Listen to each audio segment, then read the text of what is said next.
Welcome to late IHP Show to our future humans, and that's all the 5D Collective. We began our day with some messages, and you were waiting, some of you, for the other episodes. They'll come tomorrow, but if you are new, you didn't watch it maybe. So let me tell you what episode that is that I'm referring to. Why the highest level of spirituality involves emotional intelligence development - 5D Mystic Mentor. And in fact, in the short, I share with you how it's about being yourself, the real self, and that's with your brain, mind, body in ventral vagal state. So you're in love with life and yourself. So you have health in the forefront, which is why you know that one, being strong means knowing you can ask for help, you will need help, and that when you fall down, help comes. Furthermore, you also know that by living the highest level of spirituality, which means a life of meaning, connection beyond the soul self. For me, it's an honor because you get to walk in the footsteps of someone like Jesus, so you forgive. You know that all of brothers and sisters are angels, and the smart therapists help all of those who are curious to become their real self. So with the 4D 3D Collective, they're making a lot of different stories. I have Gargamel in a corner if you need a bad guy, and we're all the Smurfs and the Care Bears, and that's because, like our child parts, they like to come out and play, and with all the depth of the emotional plane, that's the part of where we have a window welcome. So I had a funny story today with anger, but I'll save that for tomorrow. So you stay open-hearted because you are not broken. When those who are broken want to be fixed, they go to therapy, even though that's where it's not my words. I got the words, just FYI, from those who are with that therapy that they did. So one of my courses, this lovely lady, she heals and healed from disorganized attachment. So she's a therapist, but I don't think she actually works with disorganized attachment. But long story short, she's writing a book, and in the course she said, I'm writing the book because I want people to know that they're not broken, but they're fixable. And so this is where I understand what she's talking about, because people with broken hearts, they continue to do that which is bad for them. And I met them as teenagers, and I still meet them as grown-ups, and they are now named two-faced hypocrites, cowards, emotionally insecure, immature. What was the other word? Sick minds, because yes, I don't pat anyone on the back with green or red flags. And I do let you know, there's Patrick Chan, who tells his collective of childhood trauma survivors healing with him, he's healed and healing, that the cowards don't want to go, and they like to pass on the baton of self-righteousness, which is what I see amongst a lot of those who are pretending to be smart and strong, while I know they're just doing what they like and don't like, and then they're pointing fingers, and they keep using demons, demonic, evil entities, and all of those names, because, they create a superhero and supervillain. They, fell down because they need a superhero story, so the life hits you hard, and they get back up, and they fall down again. And so they create this entire, basically, I'll just go watch an action movie, but instead of watching a movie, we get to watch people do it. I'm not joking or choking. So when you meet those who are strong, they know how to ask for help. When you meet those who are smart, they know how to acknowledge if they do need help. And we know those who have a real self, we know to mind our own business, because Bessel van der Kolk mentions how you don't talk sense to no one, and I know all about it thanks to my facade friend and a bunch more. So we don't have expectations from people, because Sadhguru's wisdom. But on this lovely day, the many choices that all of you will have made will have involved, if you're ascending, so equinox, I kept saying the solstice to people, I need to tell them I fuck it up.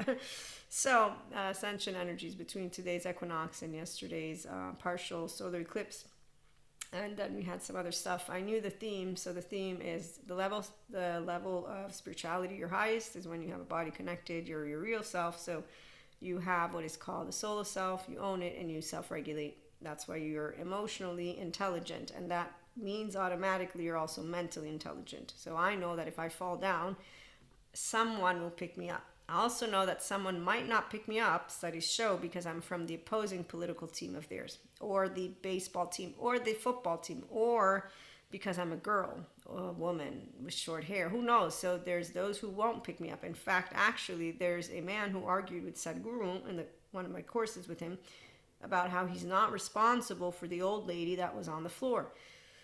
And this dude actually interrupted classroom time, very important from a wise human being, because I like to learn from the experts, not the children, because the children that are especially spiteful and mean and stupid, again, my 3-year-old, she's here, so they're stupid, and my teenager is also here because they really don't notice that drinking, drugging, fucking, inner, outer critic, all of this exaggeration, drama kings and drama queens is what I met as a teenager.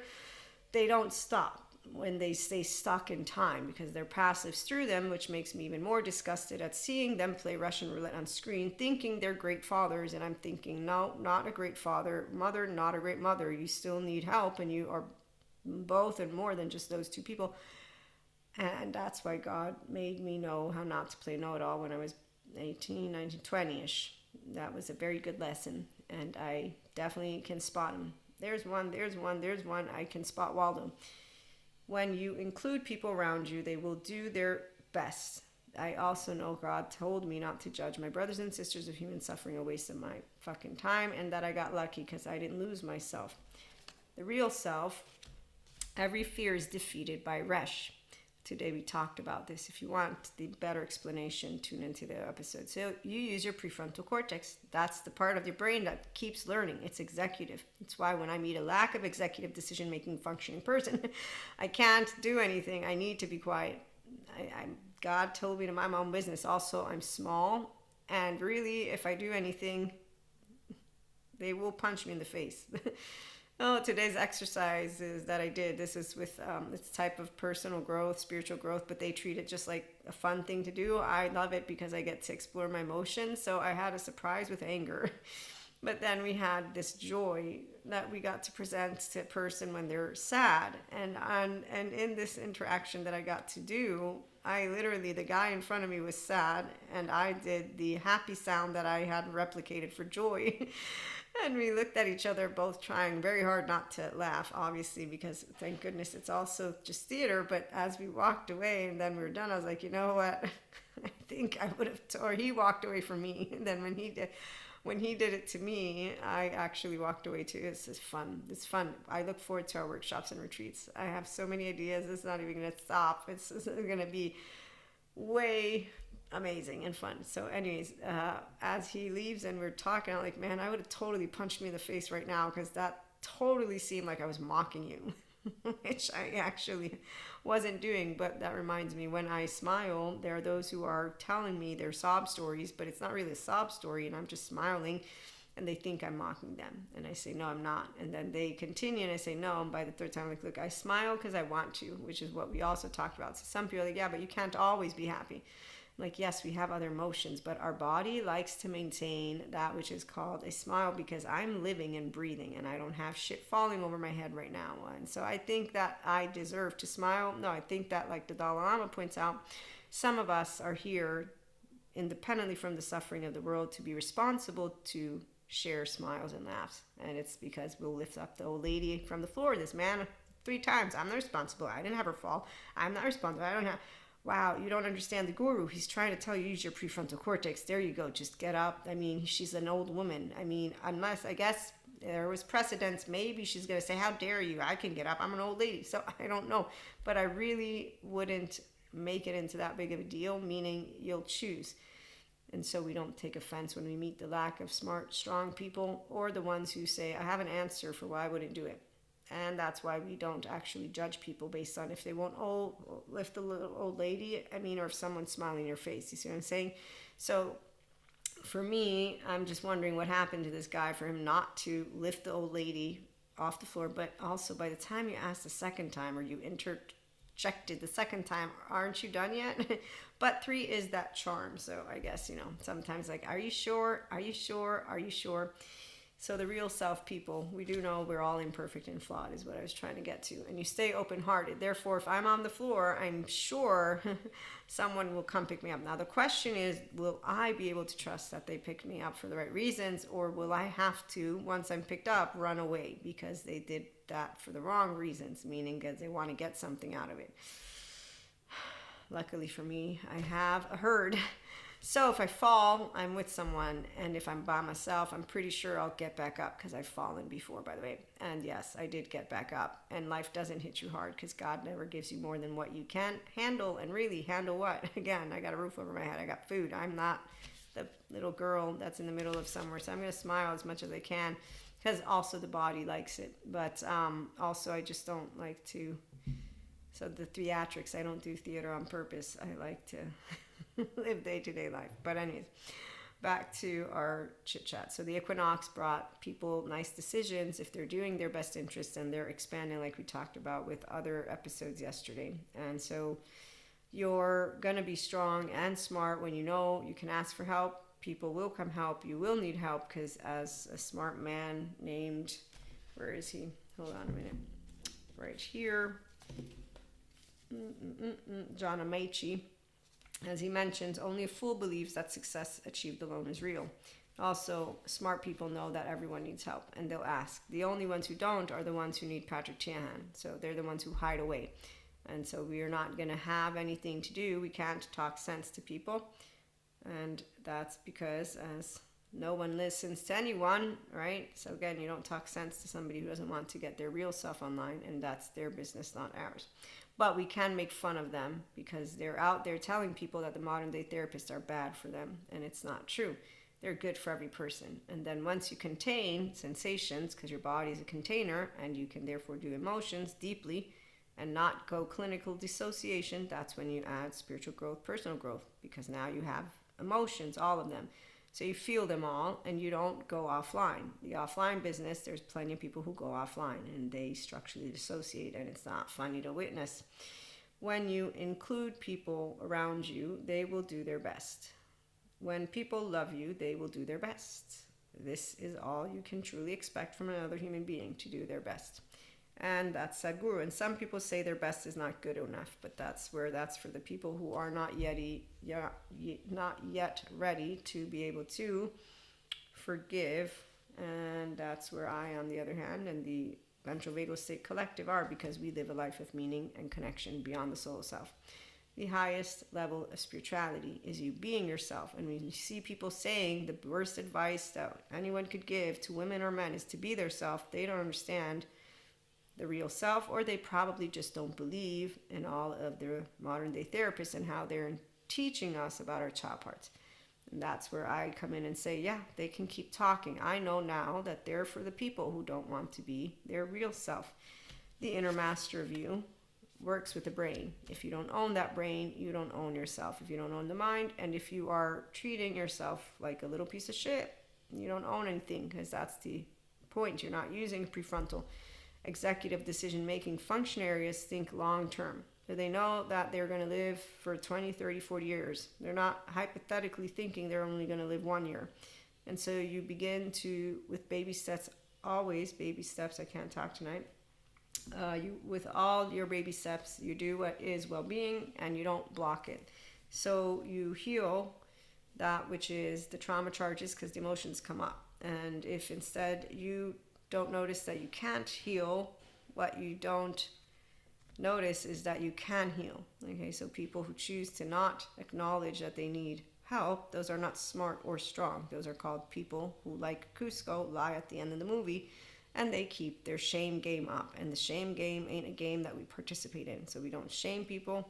Don't blame, don't fault, don't revenge, don't call Lucifer out. There's no demons. There's just people who choose to stay with the inner critic, outer critic, drinking, drugging, fucking, and all the maladaptive patterns of behavior, which are a very interesting, where's my notes? No, it's not. It's a response to unresolved trauma. It's called self-loathing, gut-wrenched, torn apart, and it's right in the midline. And it's right down here, and then they continue to use that, which is a distress drama. So it's not impressive, by the way. They also don't grow stronger by the minute. It's called bad resilience, as Dr. Amy Pigan points out.